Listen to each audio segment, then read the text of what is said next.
Danny Liebrand and I just spoke here at Digimarcon, and if you want to be a conference speaker and successfully do well at this, you're going to want to listen to what Danny and I have to say. Welcome, friends. This is the Digimarcon live podcast. We're here in Chicago. I'm Dennis Yu, your host, and we have Danny Liebrand, CEO of Pest Control. He's the number one guy in pest control, SEO. And I thought Danny would be a great example to highlight what it means to be a successful conference speaker, because there's a lot of people that will hit me up and Danny up on how do you how do you get speaking? How do you get on stage? Can you put me on stage? And should I pay? And they think that if I speak at these conferences, I can become famous and be rich and this kind of thing. But we want to show you what it really means to be a successful conference speaker. Absolutely. Well, thank you so much for having me on the show, Dennis. It's a pleasure. And yeah, we can jump right into it. So we both spoke yesterday and we both had fairly great presentations. Dennis was definitely better than me. He's been doing this a lot longer than me, but I still had a pretty good presentation. And what we wanted to talk about first was how do you get on stage to begin with? So most people are stuck at this beginning stage of how do I even get on stage? Yeah. So I think about this in two different aspects, which is you have to be an authority and you have to demonstrate that you're an authority. So number one, you have to be an authority. So for me, what I decided to become an authority in is pest control SEO. Now that will expand eventually, and I'm going to become the number one guy in pest control marketing, and then maybe eventually that's local marketing. But for now, because I'm a young guy, I haven't been in the game for too long, how I'm going against people like Dennis, who has 30 years in the game. How do I compete with Dennis? You don't. Well, exactly. I have to niche down and become number one in a particular field. And in that way, I become an authority. So I have a lot of authority in the pest control space. I've worked with a lot of these pest control companies, from companies doing $10,000 a year to $100 million a year. So I've seen it all in that regard, and in that way, I have a lot of authority in the space. But not only do I have the authority, but I also demonstrate it regularly. I'm always posting on LinkedIn, always posting on Facebook, Twitter. I have my podcast, and I'm associated with all of these other top people in the space. I go on Dennis's podcast regularly. I've been on other people's podcasts. Other people are talking about me, mentioning me. There's a lot of proof and information that I am an expert and I am an authority in the industry, not just like, oh, well, I've been in it for 20 years and you can't tell me this, but like, okay, well, where's the proof? If I Google you, what shows up? What content is out there? What are you saying about yourself? What are other people saying about you? If that information is out there, then I don't think it's realistic to speak on stage anytime soon. I'll tell you a secret. The conference organizer is not looking for who's the most knowledgeable or who could give the most amazing speech. They're looking for someone who's a safe bet. And the safe bet is someone who has spoken before, someone who's trusted by other people that are speakers. So your ability to make connections with other people in that industry and demonstrate that you are well spoken, that you're not a weirdo, that you're going to do a good job is absolutely key. And because Danny has done that through podcasting and by building real connections with these other people, then he gets invited to speak at a pest control mastermind or digital marketing conference or things related to local SEO, because he's built those connections and there's live evidence of him being on video speaking. If you want to be a conference speaker and I Google you and I don't see videos of you speaking, or worse, I see so and so motivational speaker, keynote speaker on your website, and I don't see videos of you speaking, you're not going to get in. There needs to be some kind of proof. And this ties into the whole EEAT thing, which, like, we're not even doing this necessarily for SEO. It's to speak on stage in this sense. But we should really always be coming back to that principle of how can we not only be an expert with experience and authority, but how can we also demonstrate that? So we need to make sure that all the great things that we're doing, assuming we are doing great things, like going on podcasts, having our own podcast, posting regularly, blogs, Twitter, YouTube, all these different things. Assuming we're doing those things, we want to make sure that we're pushing those out and that other people are talking about us as well. And there's kind of that there's different levels to, I guess, being like a guest speaker or being a guest in some capacity.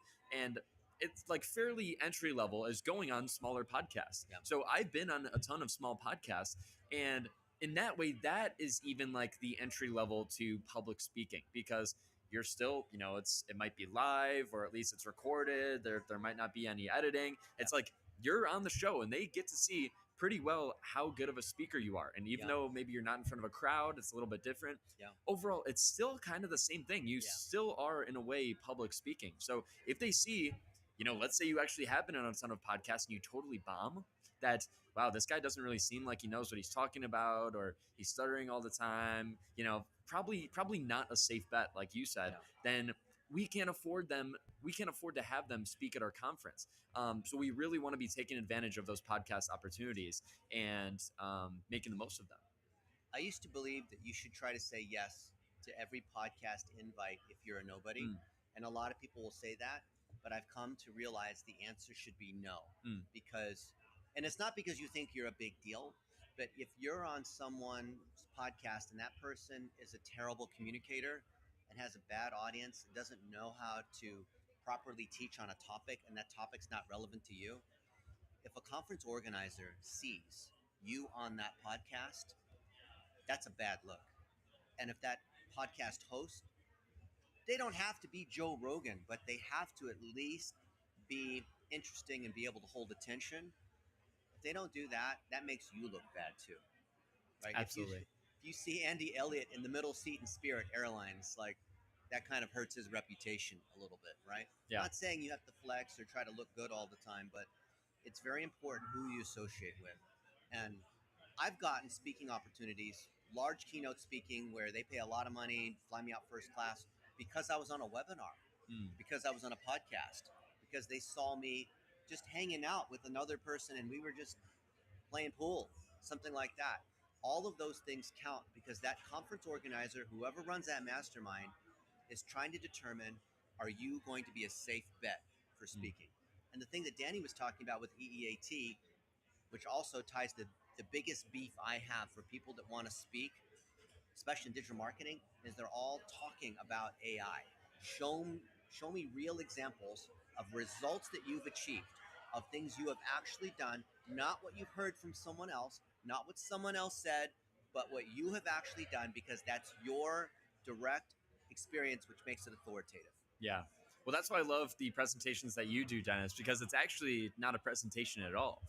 If you haven't been to a conference and seen Dennis speak already, then you might not know that he brings his computer on stage and he will walk through an audit live and audit someone's company, or see what shows up when we search you up on Google. Most people don't know this, but the best free tool for SEO is Google. You can literally Google all of these top search terms that you want to rank for and see who is ranking number one. I feel like everyone's talking about the latest tool in SEO. Do I use SEMrush or Ahrefs? And like, we still do use those tools, but how about we use the free one first that is actually showing the search results that we want to show up on? And, also there's all these LLMs, maybe do we want to show up on Bing or Yahoo? But it's very, very clear, and I showed this in my presentation, that we need to be focusing on Google. So look up your top keywords on Google and see what shows up. When someone even searches your company or your name, how do you show up? Does anything show up? Does maybe another person with your same name show up? Is it a celebrity, or is it just like your LinkedIn profile and that's about it? We really want to be doing some research on ourselves, because our prospects and customers will be doing research on us as well. Last week, I made a LinkedIn post that a few people decided they pissed off a few people and they wanted to argue. And I said, you should be an active practitioner of what you preach. So if you claim to be good at pest control SEO, then I should be able to Google pest control SEO and see that you rank there and see authoritative examples from your own experience.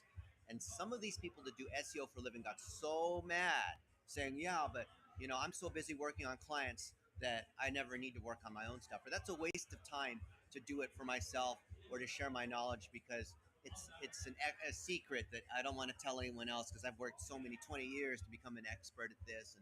And I should be spending all my time on clients, because why should I be wasting my time doing other stuff if it's not for clients? And I said, Dude, if you want to show that you're an expert in a particular topic and be a public speaker, your speaking on stage should be a completely transparent, here's everything I know on how to do the topic as helpful as possible. And it's funny that I have to explain to these SEO experts what helpful content is, right? Google has released the HCU Helpful Content Update 1 and 2 last year, and other things which basically just destroy websites that don't have legitimate helpful content. And I've been a big fan of give away everything that you know, charge a lot for your time. Mm. And that way, people will buy your products and services because you've actually educated how things are done. If you show exactly how you do things, which then they actually appreciate, wow, there's actually a lot that goes into. For example, an hour ago, Danny and I met with a guy who has a 67 locations for his franchise for a smoothie bar, and there's a lot of expertise in being able to manage 67 franchisees versus just having one location with the smoothie bar. And because we have shared our expertise in working with guys who have thousands of locations, someone who has only 100 or 200 locations want to work with us because we published it, because there's clear proof of it. If you do searches related to franchise digital marketing or SEO for franchises or whatever, you're going to see my stuff. Uh-huh. And that's what leads to more public speaking. We're invited, as you saw just earlier, to speak at the national convention for this franchise because we're literally giving away what we know, and it's from our direct experience.